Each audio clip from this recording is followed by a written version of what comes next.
Breaking tonight, an attack on a pro-Israel demonstration in Colorado. Tonight, the FBI calling this an act of terror.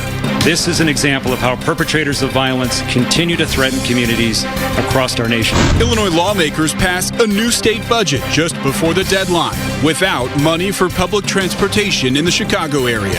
A day of action at St. Sabina after a weekend shooting near the church that left 7 young people hurt. Some smoke in our skies, but I still think some of us could see the northern lights, and we all get a warm-up ahead in your forecast.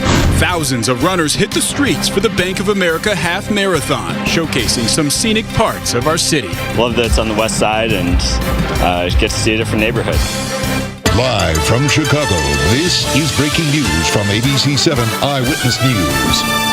Breaking tonight in Colorado, a terrorism investigation underway right now after an attack on a pro-Israel demonstration with a man using a makeshift flamethrower. At least 6 people were hurt in the attack. It happened this afternoon in Boulder, northwest of Denver. Mayor Kawash is here with an update on the investigation and reaction from local Jewish leaders. Mayor.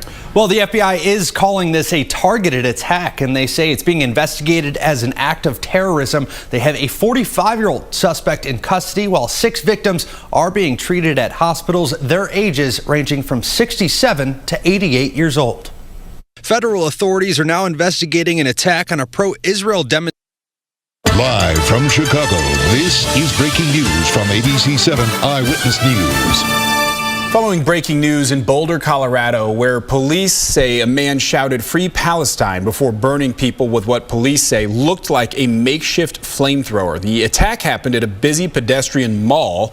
The FBI is calling the attack terrorism. The man was arrested by police. 6 people were hurt, some of them with serious injuries. We just heard from Chicago police, and they say the Chicago Police Department is monitoring the situation in Boulder, Colorado.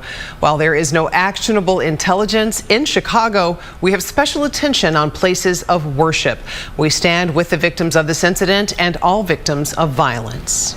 Illinois lawmakers worked late into the night last night to pass a $55 billion state budget. And it was passed just before the midnight deadline and includes some tax increases. But as Michelle Gallardo reports tonight, the budget now addresses funding for public transportation in the Chicago area.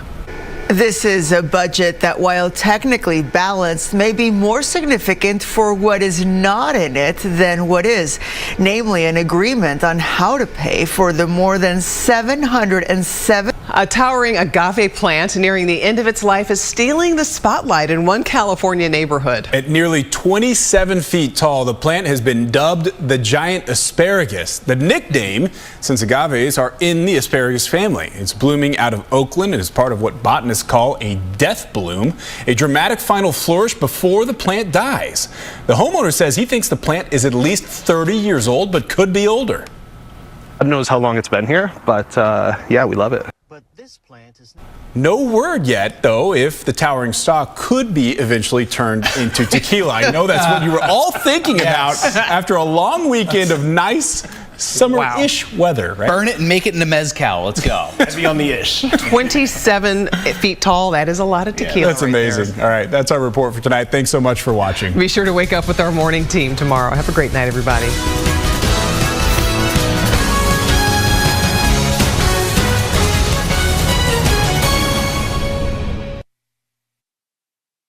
When